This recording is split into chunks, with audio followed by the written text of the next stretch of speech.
यह भी इस देश में तय नहीं है कि 50,000 गिनती के लोग माइनॉरिटी में हैं या 2.5% रहने वाले हैं या 30 करोड़ लोग हैं। 30 करोड़ लोग भी माइनॉरिटी में हैं और जो सिर्फ 50,000 हैं वो भी माइनॉरिटी में हैं, और सारा पैसा मुसलमानों को बांटा जाता है। इसके अलावा एक एजुकेशन बोर्ड है, वो भी दूसरे तरीके से चलता है। हिंदू कोई स्कूल या कॉलेज खोले उसके नियम अलग हैं, और मुसलमान कॉलेज स्कूल खोले उसके नियम अलग हैं। फिर आप कहते हैं ये देश सेकुलर है। क्या झूठ है, ये वैसे ही झूठ है जैसे लोग कहते हैं Islam is a religion of peace. इतना ही बड़ा झूठ है। हम सड़कों पे कत्लो गारत कर रहे हैं, पूरी दुनिया के अंदर कत्लो गारत कर रहे हैं, लेकिन Islam is a religion of peace. उनके सामने प्रॉफिट मोहम्मद साहब से लेकर के उस दिन से जो इन्होंने टुकड़ों में बांटा है, वो सिलसिला रुक नहीं रहा है। दुनिया के कोई मुल्क ऐसा नहीं है जहां पे इस्लामिक आतंकवादी कोई ना कोई घटना ना करते हो। कोई इंग्लैंड की सड़कों पे नमाज पढ़ेगा, कोई दिल्ली की सड़कों पे नमाज पढ़ेगा, कोई रामनवमी के जुलूस पे अटैक करेगा, क्योंकि मस्जिद के सामने से जुलूस निकल गया तो उनका कलमा जो है वो गड़बड़ हो गया, उनकी नियत टूट गई। ऐसी नियत बांधी क्यों थी जो टूट जाती है तुम्हारी नियत? और जेंडर जस्टिस अगर सबरीमाला में है तो मस्जिद में भी होना चाहिए। ये बहुत सारे मुद्दे हैं। मेरा सिर्फ इतना ही कहना है युवाओं से, छात्रों से और दिल्ली यूनिवर्सिटी के इस डिबेटिंग एसोसिएशन से जुड़े हुए तमाम सारे लोगों से कि राष्ट्र के सामने जो चुनौतियां हैं उन्हें उठाइए। राज्य सत्ता बहुत सारे काम करती है, एडमिनिस्ट्रेटिव काम होते हैं, हर रोज उन पे नुक्ताचीनी करने से आपका कुछ भला नहीं होने वाला, क्योंकि जो लोग सत्ता में बैठे हैं उनके पास ज्यादा इंफॉर्मेशन है, उनके पास ज्यादा खतरे हैं।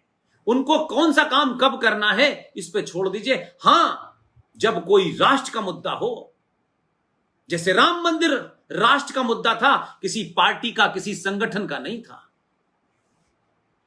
और राम का मुद्दा सिर्फ मंदिर तक नहीं था, मैं फिर कह रहा हूं। और जिन मुसलमान आतंकवादियों ने, जिहादियों ने राम का मंदिर तोड़ा था, जिन्होंने काशी के अंदर बाबा विश्वनाथ के मंदिर को ध्वस्त किया था, उसकी जगह बदली थी, जिन्होंने मथुरा में मस्जिद बना दी है भगवान कृष्ण जन्मभूमि के ऊपर, उनका यह कतई एजेंडा नहीं था कि इस देश में मस्जिद बनाने की कमी पड़े। उन्होंने इस देश के बहुसंख्यक समाज के मान सम्मान को अपने जूते से कुचला था, ताकि आने वाली पीढ़ियों को पता हो। और ये जो यहां जो उनकी नाजायज औलादें अपने आप को क्लेम करती हैं, टेलीविजन पे बैठ के औरंगजेब को वली अल्लाह कहती हैं, ये मंदिर मस्जिद का झगड़ा नहीं है।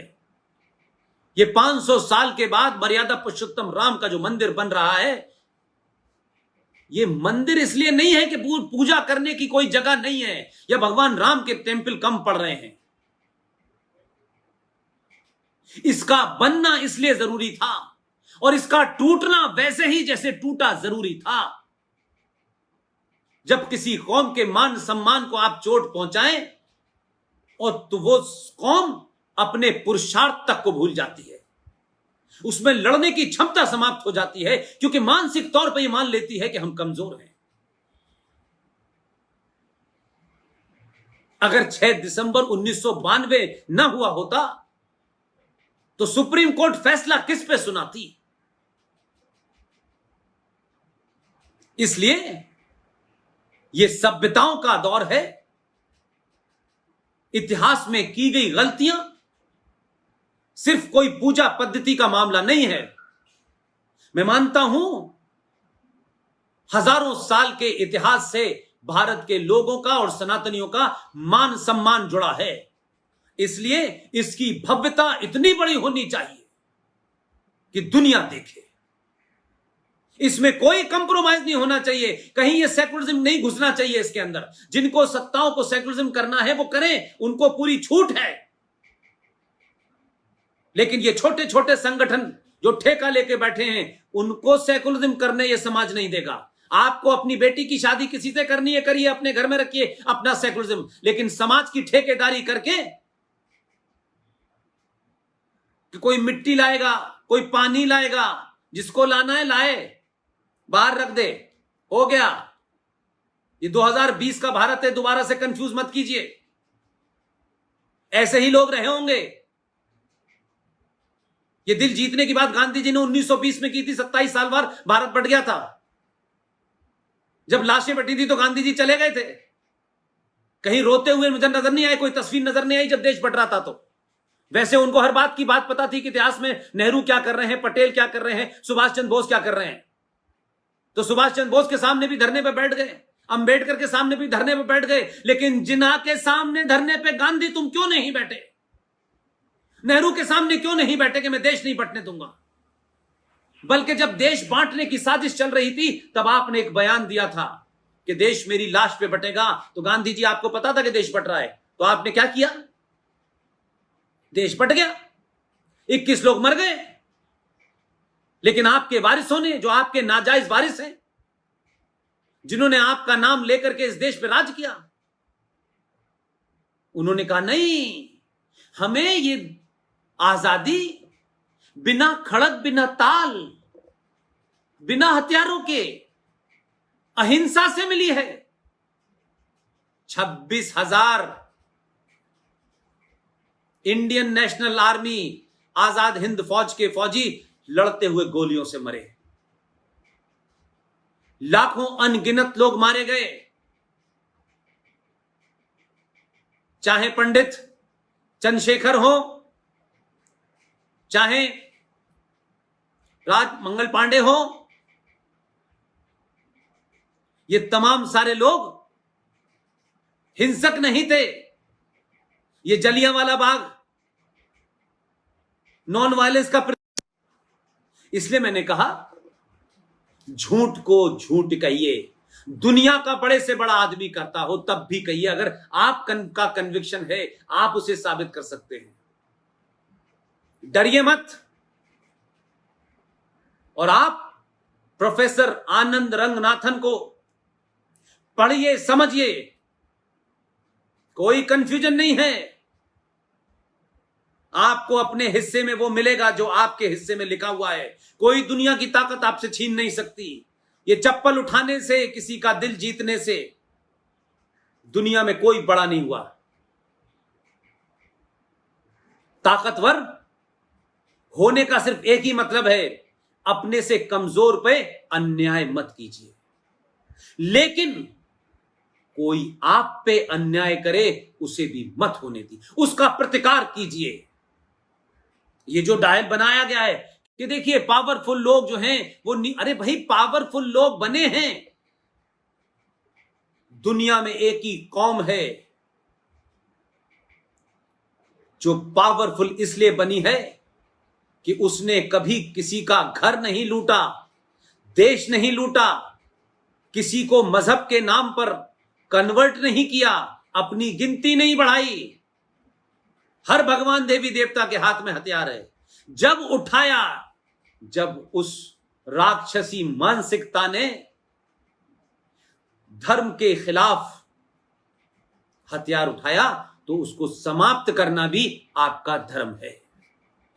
आप युवा हैं, छात्र हैं, आप तर्कों से, किताबों से, लॉजिक से, रीजन के साथ, रेफरेंस के साथ देश के अंदर जो थर्ड फ्रंट है, जिस फ्रंट पे फौज नहीं लड़ सकती, जिसका जिक्र मैंने शुरू में बिपिन रावत जो फॉर्मर चीफ ऑफ आर्मी हैं, उन्होंने सही आकलन किया।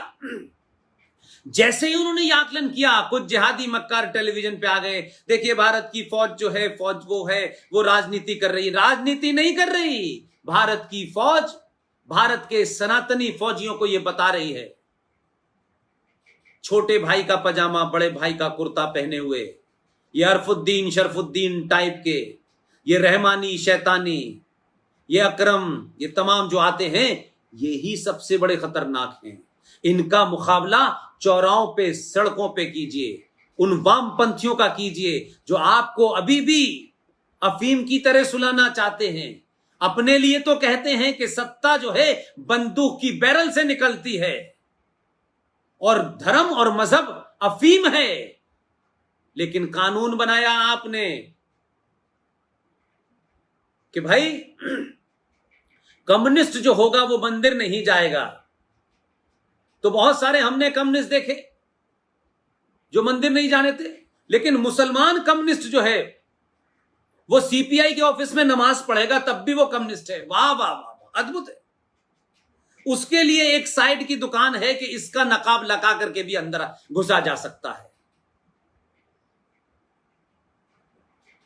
लेकिन साथ का ठेका आप ही को दे दिया गया है। इसलिए दिल्ली यूनिवर्सिटी के छात्र, दोस्तों, साथियों, ये वो विषय हैं जो आंतरिक चुनौतियां हैं, विदेशी चुनौतियां और बाहरी चुनौतियों का सामना करने के लिए सत्ताएं होती हैं, फौज होती है, सिस्टम होता है, उसके अंदर तमाम चीजें हैं, वो सत्ता करती है।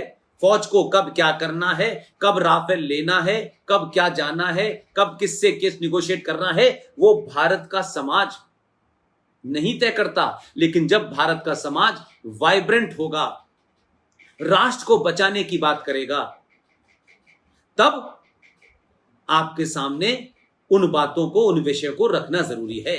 लिहाजा जो आंतरिक चुनौतियां हैं वो मैंने आपको अलग अलग तरीके से बता दी। इसलिए एक एक चुनौती को भी अगर इस देश के 5-5 सनातनियों ने मुद्दा बना लिया, देखिए देश के अंदर ये जिहादी, ये भारत तोड़ने वाली ताकतें, जिन्हें जिन्ना वाली आजादी चाहिए, जो ये कहते हैं पाकिस्तान से मेरा तेरा रिश्ता क्या, ला इलाहा इल्लल्लाह चिल्ला चिल्ला के कहते हैं। कोई पार्लियामेंट में वंदे मातरम नहीं गाएगा तो उठ के भाग जाता है। समाज ऐसे लोगों को चौराहों पे घेरना चाहिए।